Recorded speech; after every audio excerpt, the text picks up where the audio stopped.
আসসালামু আলাইকুম ওরহমতুল্লাহ। সবাইকে স্বাগত জানিয়ে নতুন একটি ক্লাস শুরু করছি। ডিয়ার ভিউয়ার্স, স্ক্রিনে আপনারা বেশ কয়েকটি বাংলা বাক্য লক্ষ্য করছেন।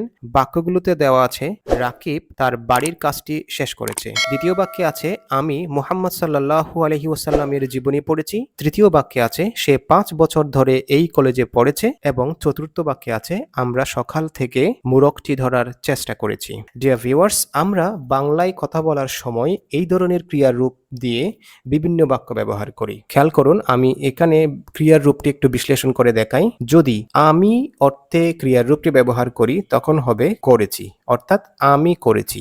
এখন কেউ যদি তুই অর্থে এই ক্রিয়ার রূপটি ব্যবহার করে তখন হবে তুই করেছিস। আবার যদি কোনো ব্যক্তি আপনি অর্থে এই ক্রিয়ার রূপটি ব্যবহার করে তখন হবে আপনি করেছেন। আমরা আমাদের দৈনন্দিন জীবনে এই ধরনের ক্রিয়ার রূপ ব্যবহার করে যখন বাংলায় কথা বলি, সেই বাংলার কথাগুলোকে যদি আপনি ইংলিশে ট্রান্সলেশন করতে চান, সেই ক্ষেত্রে আপনাকে প্রেজেন্ট পারফেক্ট টেন্সের স্ট্রাকচার অনুসারেই ট্রান্সলেশন করতে হবে। ডিয়ার ভিউয়ার্স, আপনারা এখন বুঝতেই পারছেন আজকের ক্লাসটি হচ্ছে মূলত প্রেজেন্ট পারফেক্ট টেন্স বিষয়ে। এখন চলুন আমরা এই টেন্স সম্পর্কে বিস্তারিতভাবে জেনে আসি।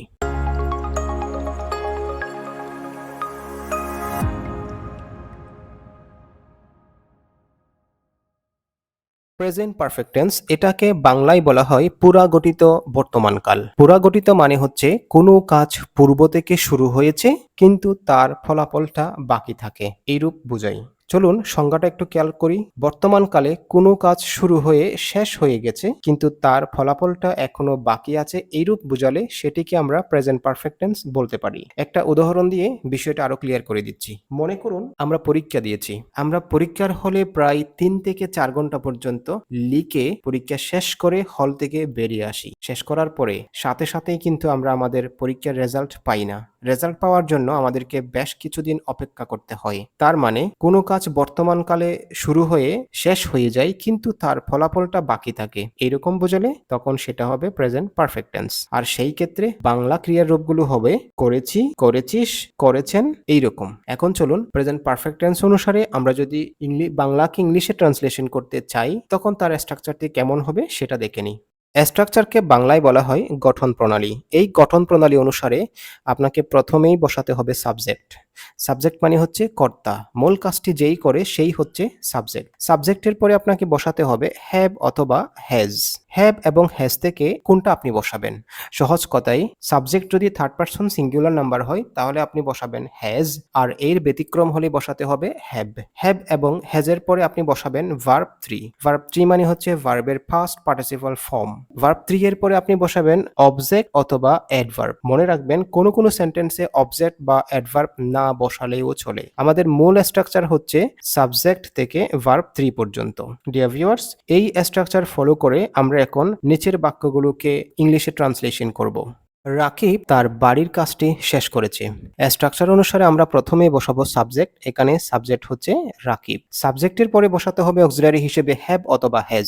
রাকিব যেহেতু থার্ড পারসন সিঙ্গুলার নাম্বার সেহেতু আমরা এখানে অক্সিলারি হিসেবে বসাবো হ্যাজ। এই হ্যাজের পরে বসাবো ভার্ব 3। এখানে ভার্ব 3 হচ্ছে শেষ করেছে, এটা হচ্ছে ভার্ব। এই ভার্বের ইংলিশ হচ্ছে ফিনিশ। এই ফিনিশের ভার্ব 3 হচ্ছে ফিনিশড। কি শেষ করেছে? তার বাড়ির কাজ, হিজ হোমওয়ার্ক।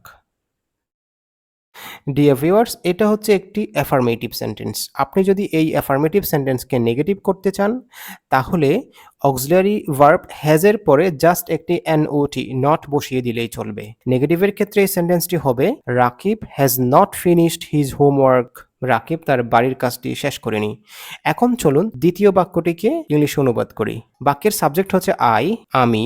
এই আমির জন্য অক্সিলারি বসবে হ্যাভ, কারণ আই হচ্ছে ফার্স্ট পারসন, সেই কারণে এখানে অক্সিলারি হিসেবে হ্যাভ বসেছে। এই হ্যাভ এর পরে বসবে ভার্ব 3। পড়েছি, পড়া ইংলিশ হচ্ছে READ, রিড। ভিউয়ার্স, মনে রাখবেন রিড ওয়ার্ডটি ভার্বের present form, past form and past participle ফর্মের ক্ষেত্রে বানানের বেলায় একই রকম কিন্তু উচ্চারণে একটু ভিন্নতা আছে। এই রিড ওয়ার্ডটি পাস্ট ফর্ম এবং পাস্ট পার্টিসিপল ফর্মের বেলায় উচ্চারণ হবে রেড।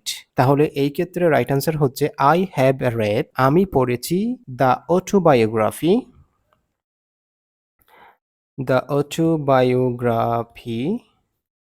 অব, কার জীবনী পড়েছি?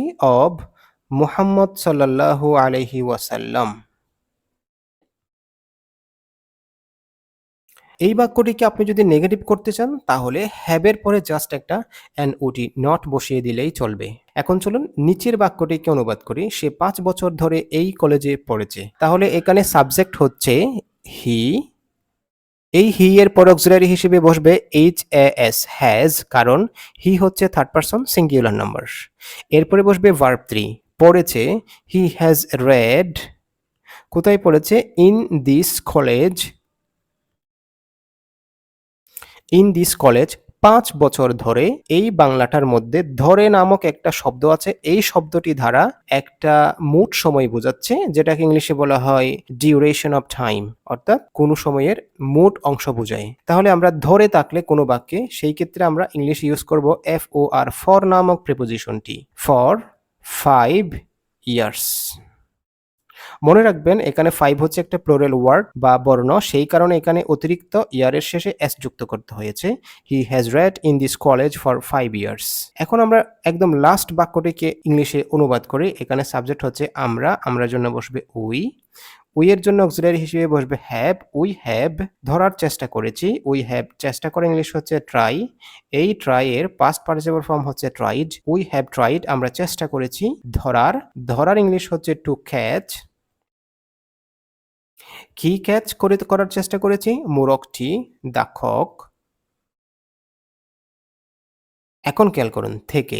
বাংলায় একটা শব্দ আছে থেকে। থেকে মানে হচ্ছে বিগিনিং টাইম, অর্থাৎ কোনো সময়ের সূচনা বা শুরু। তার মানে আমরা সকাল থেকে মোরগটি ধরার চেষ্টা করেছি। যদি কোনো বাংলা বাক্যে থেকে থাকে তখন আপনি ইংলিশ ইউজ করবেন সিন্স।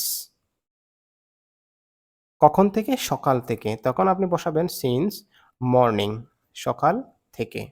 ঠিক একইভাবে এই বাক্যটিকে যদি আপনি নেগেটিভ করতে চান, সেই ক্ষেত্রে জাস্ট হ্যাভ এর পরে একটি এনওটি নট বসিয়ে দিলেই চলবে।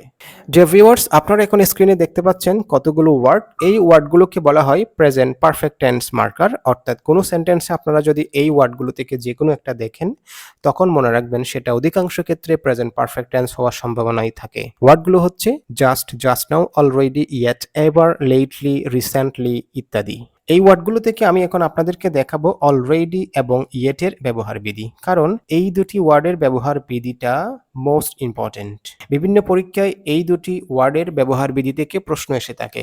এখন চলুন অলরেডি এবং ইয়েটের ব্যবহার বিধিটা একটু দেখে আসি। অলরেডি অ্যাফার্মেটিভ সেন্টেন্সে বসে, অন্যদিকে ইয়েট নেগেটিভ সেন্টেন্সে বসে। স্ট্রাকচার অনুসারে অলরেডি অক্সিলারি ভার্ব হ্যাভ এবং হ্যাজ এর পরে বসে এবং প্রিন্সিপাল ভার্বের আগে বসে, কিন্তু ইয়েট সেন্টেন্সের শেষেও বসতে পারে এবং অলরেডির মতো অক্সিলারি ভার্বের পরেও বসতে পারে। তখন ইয়েটের স্ট্রাকচারটা একটু ভিন্ন হবে। কিরকম? যদি ইয়েট কোনো সেন্টেন্সের শেষে থাকে তখন আপনাকে হ্যাভ এবং হ্যাজ এর পরে এনওটি নট বসাতে হবে। আর যদি ইয়েট ওয়ার্ডটি হ্যাভ এবং হ্যাজ এর পরে বসে তখন কিন্তু আর এনওটি নট বসাতে হবে না, বরং ইয়েটের পরে আপনাকে ভার্ব ইন ইনফিনিটিভ বসাতে হবে। ভার্ব ইন ইনফিনিটিভ মানে হচ্ছে TO2 প্লাস ভার্ব 1। কিরকম? চলুন কয়েকটা উদাহরণ দিয়ে বিষয়টা আরো ক্লিয়ার করে আসি। এখানে প্রথম সেন্টেন্সটি খেয়াল করুন। এই সেন্টেন্সে অলরেডি আছে। অলরেডি আছে কিন্তু অক্সিলারি ভার্ব হ্যাভ এর পরে এবং প্রিন্সিপাল ভার্ব রিটেন ভার্ব 3 এর আগে। আমি বলেছিলাম স্ট্রাকচার অনুসারে অলরেডি অক্সিলারি ভার্বের পরে বসে এবং প্রিন্সিপাল ভার্বের আগে বসে। তাহলে সেন্টেন্সটা দাঁড়ালো we have already written our reports, মানে হচ্ছে আমরা ইতোমধ্যে আমাদের প্রতিবেদনটি লিখেছি। দ্বিতীয় বাক্যটি দেখেন, ইয়েট বসেছে বাক্যের শেষে। যদি ইয়েট বাক্যের শেষে বসে তখন আমরা অক্সিলারি ভার্ব হিসেবে হ্যাভ এবং হ্যাজ এর পরে একটা এনওটি নট বসাবো। তাহলে বাক্যটি দাঁড়ালো we have not written our reports yet. তার মানে হলো আমরা এখনো পর্যন্ত আমাদের প্রতিবেদনটি লিখিনি। এখন খেয়াল করুন আরেকটা অলরেডি দিয়ে উদাহরণ দেওয়া আছে, সেটা প্রথম উদাহরণের মতোই। চতুর্থ উদাহরণটা দেখুন। এখানে ইয়েট কিন্তু সেন্টেন্সের শেষে না বসে অক্সিলারি ভার্ব হ্যাভ এর পরে বসেছে। আমাদের স্ট্রাকচারে ছিল যদি ইয়েট হ্যাভ এবং হ্যাজ অক্সিলারি ভার্বের পরে বসে তখন ইয়েট এর পরে ইনফিনিটিভ বসবে। ইনফিনিটিভ মানে হচ্ছে 2 প্লাস ভার্ব 2 প্লাস ভার্ব 1। তাহলে খেয়াল করুন we have yet to decide what to do with this মানি। এই সেন্টেন্সে ইয়েট হচ্ছে একটি নেগেটিভ ওয়ার্ড, যার কারণে এই সেন্টেন্সে নট না থাকলেও সেন্টেন্সটার বাংলা অর্থ দাঁড়াবে না বোধক। যেমন we have yet to decide what to do with the money, অর্থাৎ টাকাগুলো নিয়ে আমরা কি করব এখনো পর্যন্ত সিদ্ধান্ত নিইনি।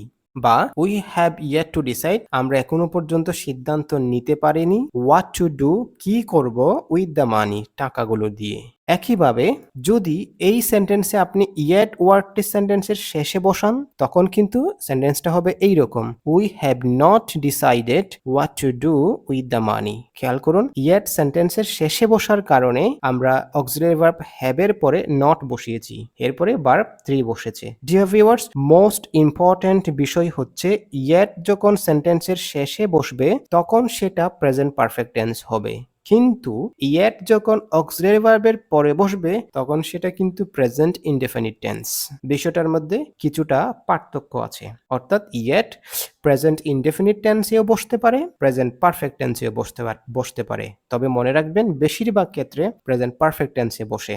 একইভাবে yet এর ব্যবহার বিধির মধ্যে শেষের বাক্যটি আপনারা নিজেরাই বুঝতে পারবেন আশা করি। ডিয়ার ভিউয়ার্স, আশা করি আজকের এই ক্লাসের পর থেকে আপনাদের প্রেজেন্ট পারফেক্ট টেন্স নিয়ে আর কোনো ধরনের প্রবলেম হবে না। তারপরেও যদি কারো মনে এই ক্লাস সম্পর্কে কোনো ধরনের প্রশ্ন থেকে থাকে তাহলে লজ্জাবোধ না করে আপনারা আমাকে কমেন্টে প্রশ্ন করতে পারেন। আমি আপনাদেরকে বিষয়টি আরেকটু সহজ করে বোঝানোর সর্বোচ্চ চেষ্টা করব। পরবর্তী ক্লাসে আবার কথা হবে। সবাই সেই পর্যন্ত ভালো থাকবেন, সুস্থ থাকবেন। আল্লাহ হাফেজ।